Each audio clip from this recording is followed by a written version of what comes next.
Връх Кайлаш се намира в югозападен Тибет. Той е един от последните високи върхове на централно-азиатския хребет Юцанг. От неговия ледник извират трите свещени реки на Азия – Ганга или Ганг, Ганга-чу на тибетски, Синду или Инд, Сенгет-цампо на тибетски и Брахмапутра, Ярлонг-цампо на тибетски. Индийците, например, не приемат извора Ганга-чу за истинското начало на Ганга, почитат като свещено място Ганготри, откъдето тръгва един от по-късите притоци на Великата река. Но истината не страда от религиозните съображения, затова върхът бива обсаждан всяка година от десетки хиляди поклонници от 5 религии – хиндуисти, будисти, джайнисти, зороастрийци и последователи на Бъмпо. Обиколката на Кайлаш на санскрит се нарича Парикарма Ятра, а на тибетски е Кора. Дължината й е 52 км по стандартния маршрут, 108 км по дългата пътека, а 16 км е вътрешната обиколка или малката Кора. Всички пристигнали извършват поклонническо въртене по посока на часовниковата стрелка. Изключение правят само почитателите на по-старата тибетска религия Бъмпо и будистката школа Нюнгмапа. Те въртят наляво.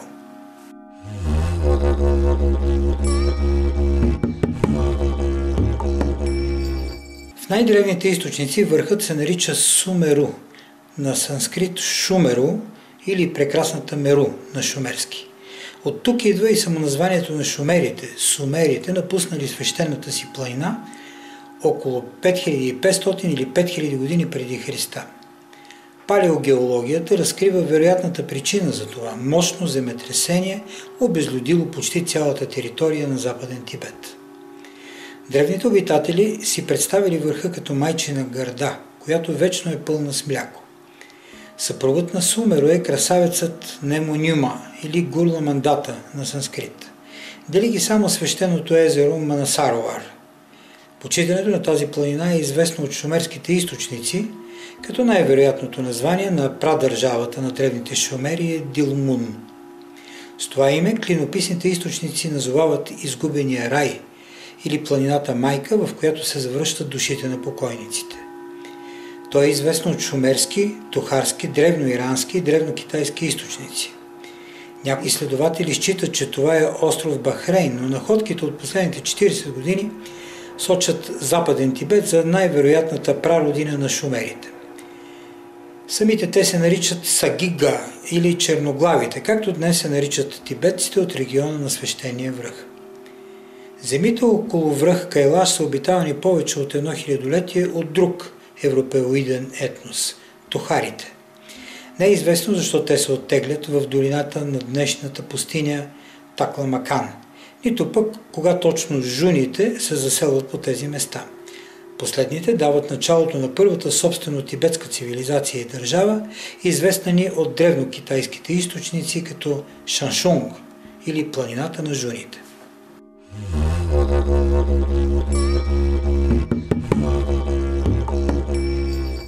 Първите сведения за новосъздадената държава получаваме от китайски, тухарски, индийски и персийски източници. Съседите бързо отчитат появата на развита държавна структура със строги правила. Ползвайки писменостите на тухари и арии, жуните оставят достатъчно сведения за себе си.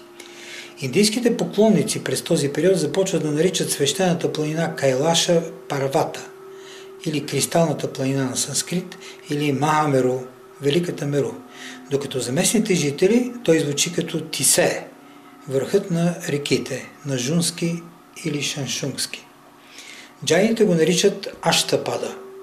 Ведическата литература описва Кайлаша като място, където небесната ръка Ганга изтича във вид на няколко видими реки на земята, което ги прави свещени от извора до устието им. Върху планината седи богът на богатството и на севера Кубера, а в подножието му се намира бог Маеш или Шива. В езерото на живата вода Манасаровар под прекрасния връх Немониума се къпят и небесните нимфи, апсарите или дайкини на тибетски. Водите на езерото са сладки, дълбочината му е не повече от 30 метра. Отвъд хребета на запад се намира езерото на демоните, Ракша Стаал. Водите му са солени. Над 90% от тибетските езера са остатък от някогашно море. Дълбочината му е почти 700 метра, тъй като покрива огромния разлом, получил се най-вероятно от мощния земетръс.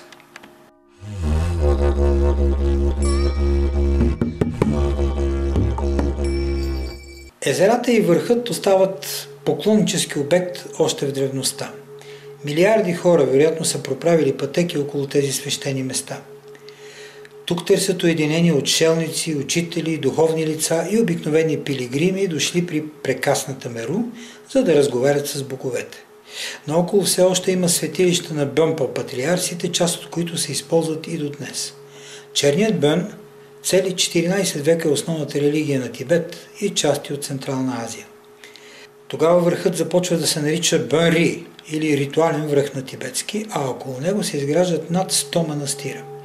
Почти 8% от днешното население на платото и до днес практикува небесните погребения, разчленявайки телата на своите покойници, за да могат лешоядите да освободят душата от оковите на плътта.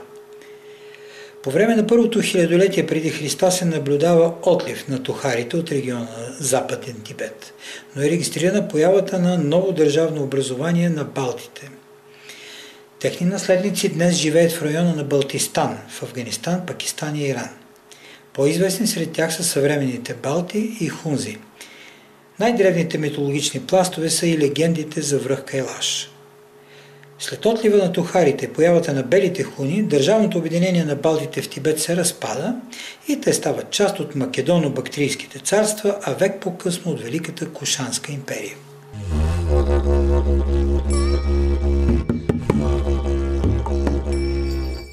Четвърти век преди Христа се оказа преломен за жуните. Впечатлени от идеите на Александър Македонски за свят без граници, без роби, с единен език, библиотеки, религиозна и етническа толерантност и изграждане на градовете като центрове на културата, те създават понятието за Шамбала. В превод от джунски или шаншунгски думата означава Сирийско царство и визира именно държавата на Александър. Две жунски карти от 3 и 2 век преди Христа ни дават ясна представа за Шамболо, както е звучало названието тогава. Те представляват мандали, в центъра на които се намира гробницата на Куруш Кабир или Кир Велики в Пасаргат, днешен Иран.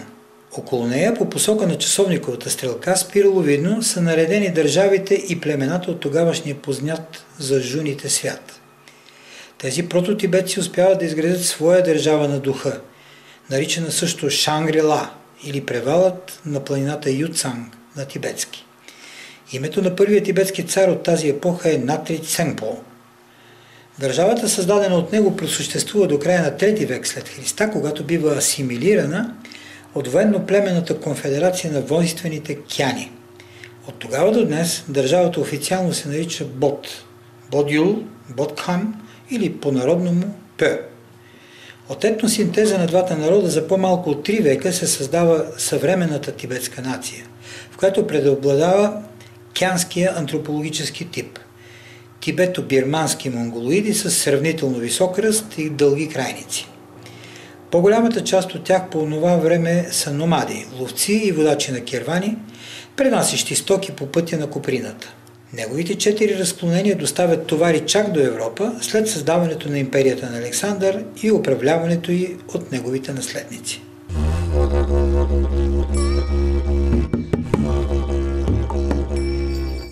коренен преврат в свещенодействата около Кайлаш донася будизмът. По-правилно е учението на платото да се нарича тибетски будизъм, поради победата на трансценденталните и философските практики. Върхът бива преименуван на Канг Ринпоче, скъпоценно снежно съкровище на тибетски. Впрочем, със същото прозвище е известен и първопроходеца на будизма в Тибет Падма Самбхава или Гуру Ринпоче. Монахът донасял учението по времето на Цемпо или цар Трисонг Децен и създава първата линия, наречена Нюнгмапа. Целта й е просветителска. 2 века по-късно се налага линията Кадампа, създадена от Атиша. Следват Сакяпа, наложена от Кончок Гялпо, Кагюпа или Кармапа на Марпа и Миларепа, а последният реформатор е Дзонкапа, който основава линията Гелукпа.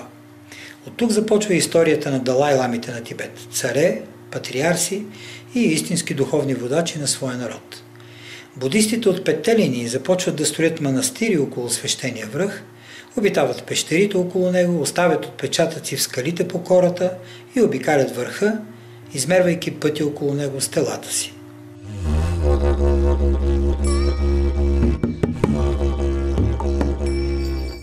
По време на установяването на будизма като философия, практика и религия на платото, Западен Тибет запазва своята независимост от воинствените кяни и не по-малко размирените ладакци на Запад.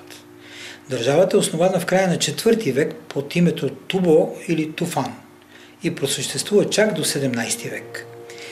Названието и след 9 век е Гуге, с което е известна и до днес. Държавата е била ликвидирана в братоубийствена война от съседните царства Ладак и Пулайн. Управлявани от първи братовчеди, тези 3 съседни земи така и не успели да поделят пустинните си територии. Немалък дял в техните спорове били несъответствия от религиозен характер.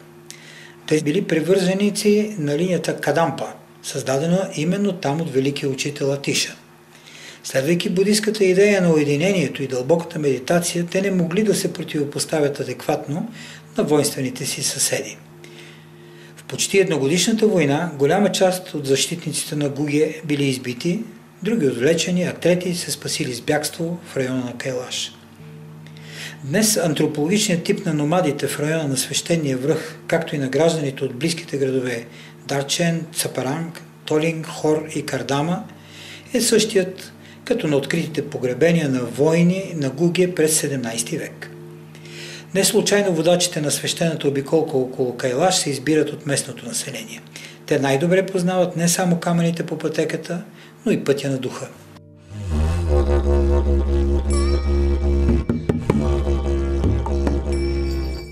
Обиколката около Кайлаш е поклонение, което никога не се забравя.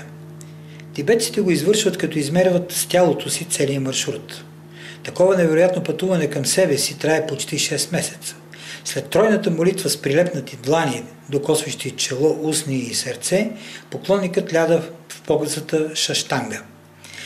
Лежащият докосва с 8 точки на тялото си земята – чело, гърди, 2 длани, 2 колене и 2 стъпала. Изправяйки се, човекът прави 3 крачки напред и стъпва с краката си там, където е била главата. И всичко се повтаря отново. Ако ръстът на поклонника е 170 см, той трябва да направи около 76 000 пъти това упражнение за дългата кора, 35 000 пъти за класическата обиколка и 14 000 пъти за вътрешната кора. Докато извършва това, той приема само подаяние от другите обикалящи, спи където го свари нощта и не говори. Преминалите през това изпитание разказват, че още след първия ден егото изчезва, мисълта се изчиства и усещаш лекотата на свободата да бъдеш насаме с Вселената. Невероятни и приказни са описанията на техните видения. Всички те твърдят, че при тях се разтваря духовното пространство на Шамбала с целия си блясък. Палещото слънце, ураганните ветрове, честните снеговалежи и милионите камъни по прашната пътека стават просто декор без значение. Завършилите хората вярват, че спират цикъла на своите прераждания и след напускането на материалния свят се превръщат в бодисатви. Любопитна е и статистиката на поклонниците, които обикалят връх Кайлаш за последните 180 години. Допреди само 30 години 76% от поклонниците са будисти. 17 на 100 хиндуисти, 4% джайни и 3 на 100 от другите религии в региона. С отварянето на този маршрут като туристически, картината значително се променя. Най-посетената година за върха е 2011. Тогава самия аз проведох 4 експедиции в Тибет, 2 от които на голямата и малката кора на Кайлаш. Според официалната статистика, само 22% от всички са били будистите, 59% хиндуистите, 3% джайните и 14 на 100 чужденците от Европа, Азия и Америка, а 2% от другите религии, почитащи върха. Индийският потоп около Кайлаш наложи създаването на съвременна инфраструктура зад така наречената зона над смъртта. На височина 4500 метра над морското равнище беше изградена 1400 км асфалтова магистрала, летище, повече от 150 хотела в региона и 3 болници. Засиленото полицейско присъствие и контрол се изрази в създаването и функционирането на 6 специализирани пропускателни пункта в долината на свещените езера и 4 в непосредствена близост до Дарчен. През 2014 година бе поставен улесилен полицейски патрул към малката кора и се спря достъпа на чужденци до нея. Затварянето на региона на Кайлаш за туристи става все по-често, тъй като китайските власти не желаят да предотвратяват демонстрации на тибетците срещу окупацията на тяхната родина.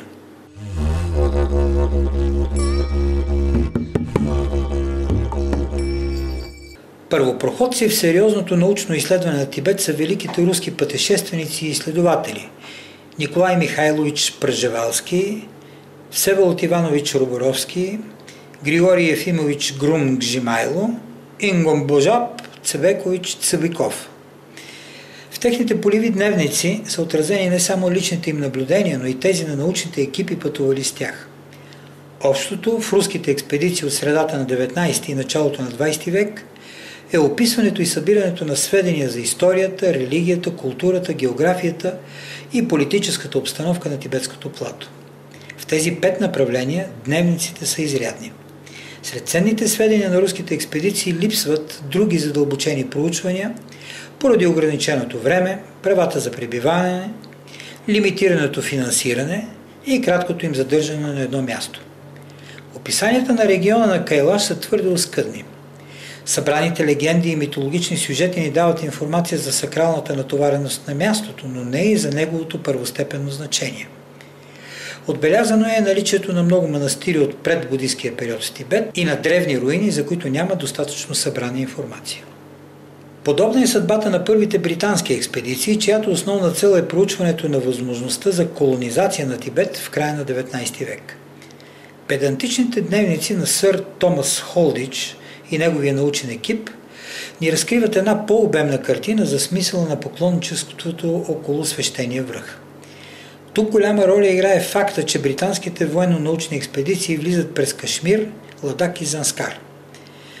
Първата голяма долина, в която попадат, е именно поречието на реките Сатлуч, Инд и Брамапутра. Събраните сведения са достатъчни за написването на първата история на Тибет. Като отделна глава е отбелязано значението на Кайлаш в мировъззрението и духовните практики на хората от региона. Тук откриваме и първата статистика за поклонничеството около върха. 125 000 души, главно тибетци за летния период. Следващите британски експедиции стигат до заключението, че тибетското плато не представлява интерес за Обединеното кралство. Великобритания се ограничава само с дипломатическа мисия в Ласа и малък британски военен гарнизон. Първият съществен принос в изследването на връх Кайлаш и неговата духовна същност принадлежи на семейство Рьорих. По време на техните азиатски експедиции Николай, Елена, Юрий и Светослав успяват да открият толкова, колкото всичките техни предшественици. Тяхна е и заслугата днес да бъдат запазени безценни сведения, които биха били безвъзвратно загубени след китайската анексия на Тибет. Широките интереси на членовете на експедицията, ползването на местни информатори и водачи, както и перфектното владение на тибетски език, дава великолепен шанс на семейство Рьорих да разкрият в дълбочина феномена Кайлаш. Нещо повече, те биват допуснати до сакрални обекти, които днес е невъзможно да бъдат посетени и изучавани. Духовната мисия на членовете на тази експедиция е забелязана от техните информатори и на тях биват разкрити факти, практики и сакрални ритуали, до които никой и до днес не се е докоснал. Малко по-късно на платото започва работа италиански археолог и антрополог Джузепе Тучи. На него дължим разкриването на най-древните пластове на тибетската цивилизация от времето на Сумеро до края на царството Гуге през 17 век. Тучи постига този пробив в науката поради избора му да се посвети на най-сакралния регион на Тибет – долината на Кайлаш. След повече от 30 години изследвания той пренаписва историята на Западен Тибет въз основата на огромен доказателствен материал. Слънчевият му характер и изключителната му научна подготовка му отварят всички врати на платото. Той остава намерените от него артефакти на територията на Тибет, като ги предава лично в двореца на Далай Лама. Неговата пословична честност и безпристрастност го превръщат в най-добрият ебитолог на 20 век. Мисията на Александра Дейвид Нил е поклонническа. Прекарала по-голямата част от живота си в пътуване по света, тя попада в Тибет на 3 пъти. Осиновявайки тибетско момче, тя успява да изучи мистичната страна на поклонничеството около Кайлаш. Тя и първата европейка успяла да премина голямата и малката кора. Нейните пространни описания на просветлението, което получават тибетците при обиколката на върха, са изключително ценно свидетелство. Днешните тибетци са твърде различни от тогавашните жители на платото, поради вековната непристъпност на тази част от света. Записките на Александра Нил са задължителен наръчник за съвременните изследователи, въпреки че тя самата няма претенции за научен подход и анализ. До нейната смърт на 101 годишна възраст тя консултира стотици поклонници, туристи и учени по въпросите, свързани с тибетската мистика и познание. Лев Николаевич Гумилев, Рене Дюнебески Войковиц и Людмила Василиевна Шапошникова са учени със световна кариера, посветили част от своите изследвания на Тибет. Това, което ги обединява, е тяхната енциклопедичност и сравнителния анализ, който те правят при дългогодишните си им изследвания. Гумилев разкрива мистерията около Шамбала, привеждайки няколко древни карти на съвременен език и определяйки съвършено точно техните закодирани топоси. Небески изучава главно тибетските мистерии и успява да опише ритуалите, които поклонници и монаси извършват около връх Кайлаш. Владейки перфектно литературен тибетски над 10 местни диалекта, чешкият изследовател успява да анализира огромен масив от сведения. Неговите 12 труда са основа на световната тибетология. Людмила Василиевна Шапошникова е не само изключителен познавач на мисията на семейство Рьорих. Тя сама преминава по маршрутите на техните експедиции, успява да датира, определи и опише в табличен вид всичко открито от семейството. Важен компонент от нейните изследвания са картините на Николай Рьорих, рисувани ежедневно по време на експедициите. Част от тях са посветени на Кайлаш. Тук Рьорих разкрива смисъла на свещения камък Чинтамани, записва легендите за майката на света, Мингсте, Иисус, Миларепа и Гесархан. Цветният код в картините му отразява символната система на тибетците и израз на отношението им към свещения връх Кайлаш. Изключителен познавач на Тибет е Виктор Чан. Ученик и близък приятел на негово светейшество Далай Лама 14, той изследва цивилизацията на платото в продължение на повече от 40 години. Бил е практически навсякъде. Няма населено място, крепост, храм, светилище, руини, манастир или природна забележителност, които да не е проучил лично. Бил е допуснат до всички библиотеки в Тибет и всички големи центрове по тибетология в света. Капиталният му труд с обем 2200 страници скромно се нарича Пътеводител на поклонника. Тази книга е Библия на тибетския дух. В нея има информация и препратки към най-солидните научни студии, духовната литература и академичните издания по митология и религия на най-високото плато в света. Цели 130 страници са отделени на връх Кайлаш, а още над 200 на Западен Тибет. Книгата е универсален справочник за учените, пътеводител за будистите и хиндуистите, извор на вдъхновение за поклонници и пътешественици и безценен наръчник на алпинистите. Джон Винсент Белеца е един от малкото археолози, допуснати днес да работят в района на върха. Започвайки от тибетоязичните региони на Индия, Белеца се опитва да открие палеолитния и неолитния пласт на тибетската цивилизация. За няколко години интензивна работа на платото той успява да събере достатъчно материал и да докаже, че люлката на духовността в Тибет е региона на Кайлаш. Неоспоримите религиозни и исторически сакрални обекти в Ласа, край езерата Намцо Юмко или Тенгринур, Ямдрок и Тангра, долината на Ярлунгските царе и поклонническите пътища на номадите отстъпват място пред първенеца Кайлаш. Белеца продължава и днес своята работа около върха. Той се старае да бъде далеч от шумните и непроверени публични изявления, хипотези и интерпретации. Обграден от изключителни специалисти, водачи, помагачи и информатори, той открива изумителни сведения за историята, културата и религията на най-святото място на нашата планета.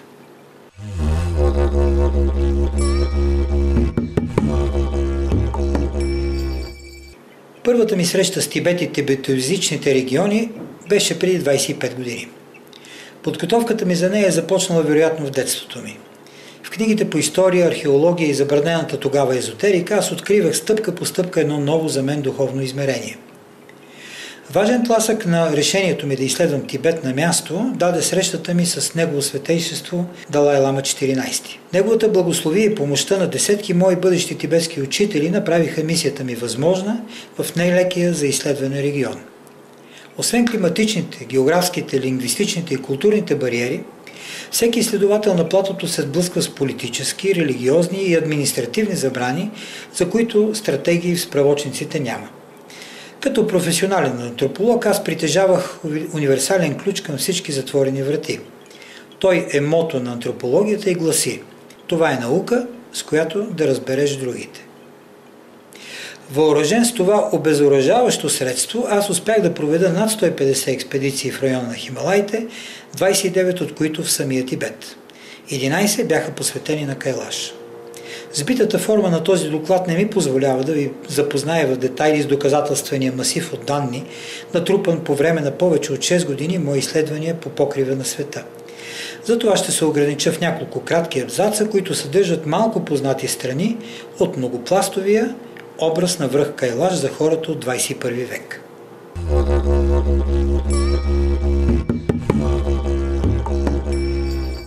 От фотографиите и филмите на мои колеги, посетили региона преди мен, се уверих, че орографският профил на Кайлаш е сложен.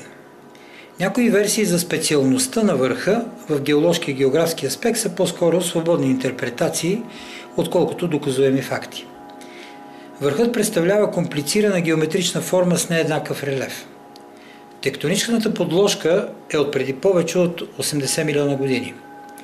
Точно тогава континенталната дъска на Индия се врязва под Азия и надига хималайско-алпийската верига от планини с дължина над 8600 км. Тибет от дъно на море се превръща в най-високото плато на света, което продължава да расте с 0,015 мм годишно. Втория пласт на Кайлаш е конгломерат от разнородни камъни, скрепени от застинала лава. Това показва активна вулканична дейност в региона през следващите поне 30 милиона години. Вероятно, следствие на първичния сблъсък. Върховата част на Кайлаш е относително еднородна и представлява масивен блок от мезозойски гранит. Двете ребра, на запад и на изток, поддържат изпъкналото на юг лице на върха и почти отвесната стена на север. Видим от над 40 км е и централният скален улей от юг, който разполовява снежната шапка на пирамидата на Кайлаш. От север стената е нашарена от улеи, надвеси, жандарми и козирки, свидетелство за активна ерозия, която неумолимо изяжда гранит. В района на свещения връх подобен профил имат над 30 други коти, някои от които дори с по-голяма височина от Кайлаш. Както всеки връх, те също имат формата на пирамида. Особеното в изследвания от нас обект е неговото местоположение, на едно от най-високите места на платото. Огромните проломи около него и дълбокият циркус от север са причината за възникването на 5 свещени реки от неговия ледник. 3 от тях са с особено значение за полуостров Хиндустан – Инд, Ганг и Брахмапутра. Любопитно е, че те извират под ъгли, отстоящи точно 120 градуса едни от други. Вторият важен проблем, който изучавах на терен, беше вероятността прототибетците да са създатели на първата цивилизация на Земята, тази на шумерите. Освен академичното изследване на трудовете по проблема и беседите ми с колеги от различни клонове на науката, аз реших да направя сравнителен анализ на терен между двете култури. Съвпаденията надхвърлиха моите очаквания. След експедицията ми в Сирия, Израел, Ирак, Иран, Афганистан, Таджикистан, Пакистан, Индия и Тибет, аз можах да проследя пътя на шумерите от тяхната вероятна прародина на платото до новото им обиталище в Междуречието. Сред сходствата бих обърнал първо внимание на запазеното деление на горен и долен регион – Тисе и Гуге в Тибет, Киенги и Киури в Месопотамия. На второ място е космогонията на двата региона с общи запазени названия на основните митологични категории, както и на тяхната същност. Всички народи по пътя на шумерите бяха изпитали културно, религиозно и политическо влияние от техния марш на югозапад. Третото сходство открих в езика.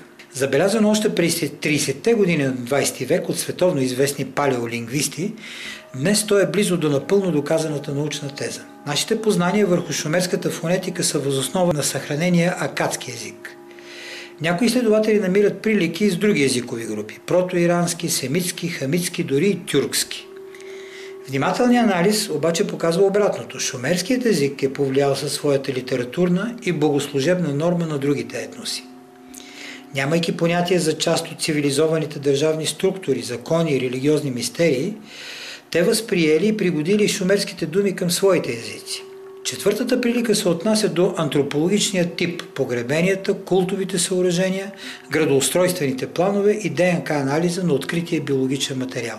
Географската изолация на Западен Тибет и принудителната изолация на Шумер ни предоставят еднороден антропологичен материал. От него може да се заключи с голяма степен на сигурност, че не монголоидните жители от района на Сумеро и първите цивилизовани граждани на Шумер са най-малкото братовчеди от една хаплогрупа.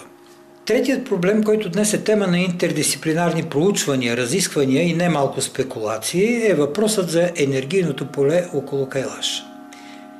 Няма сериозен изследовател на Земята, който да счита този въпрос за излишен, ненаучен или субективен. В хода на част от моите експедиции аз успях да разкрия нови факти за разбулването на мистерията около върха на върховете. Всеки от нас знае, че при избирането на място на поклонение и превръщането му в храм се търси висока кота с особена енергетика. Повечето манастири се строят на хълмове или непристъпни места, които предразполагат към уединение, имат простор за очите и душата на практикуващите, доставят естетическа наслада на служащите в тях и на посетителите от долините. Някога измервани с саморъчно направени багети, а днес с прецизни геоложки уреди, тези места доказано са избирани там, където се пресичат магнитните изолинии. Подобни особени точки от магнитосферата на Земята са свързани най-вече с високите върхове, с които изобилстват Хималаите и Каракорум. Кайлаш е един от последните пикове от врязващата се верига на Каракорум в орогена на Хималаите. Неговата изолираност с проломите на няколко изтичащи от ледника му реки още повече усилва магнитния възел около прекрасната Меру. За разлика от други места в региона, измерванията под южната стена на Кайлаш показват 62 микротесла, при стандартните 30 микротесла за останалите точки на земната повърхност. За сравнение привеждам измерванията на колеги в някои други сакрално натоварени региони. Голямата пирамида на Хуфу или Хеопс в Гиза – 55,3 микротесла. Храма на Слънцето Суря Артатрита в Конарак – 54,7 микротесла. Първенецът на Африка, връх Килиманджаро в Танзания – 52,6 микротесла. Мачу Пикчу в Перу – 56,2 микротесла. И първенецът на планетата връх Чомолунгма с 61,8 микротесла. Оказва се, че в абсолютни стойности връх Кайлаш със своите едва 6638 метра надворска височина, но ситуиран на едно от най-високите места на света, има измерена най-висока енергетика. Няма посетител на долината около свещения връх, който да не е забелязал струпването на диви животни в региона. Ятата чайки над езерото Манасаровар, почти непознати в други региони на Тибет. Табуните от онагри или диви магарета, няколко вида газели, стадата от диви якове, хилядите съсели и мурмели, живеещи в дупкито под южната му стена. Вероятно за това Суря Сиданта твърди, че планината Меру реши по средата на земята или Бугол Мадя на санскрит. В неговата книга Нарпатиджая Чария от 9 век той пише: Шумеру Притви Мадя, Шруяте Дрищаяте Нату. Или за Шумеру се говори, че се намира по средата на земята, но никой не го е виждал. От санскрит.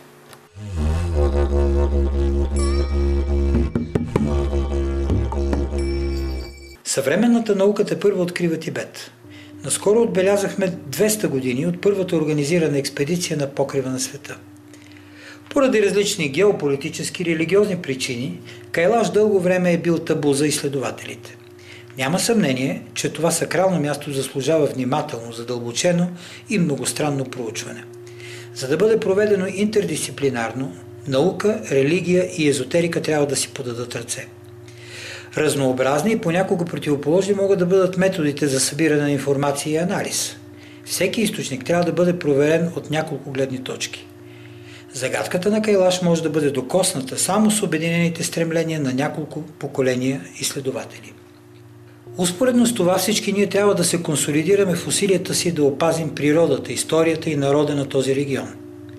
Катастрофални в миналото бяха действията на китайските власти, унищожили над 6000 манастира и тонове безценни книги.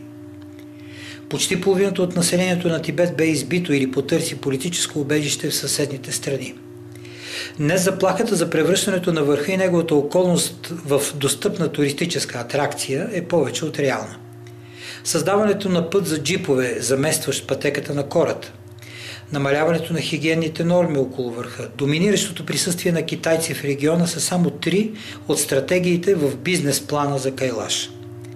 Активното противопоставяне на тези действия от всички нас рано или късно ще постигне резултат. Чистотата на духовното пространство около свещения връх е чистотата на нашата съвест. Когато попитали сър Едмунд Хилари защо е употребил толкова усилия за изкачването на Еверест, той е отговорил: защото съществува. Ние нямаме намерение да изкачваме Кайлаш, но всички искаме да докоснем неговото духовно пространство, именно защото съществува.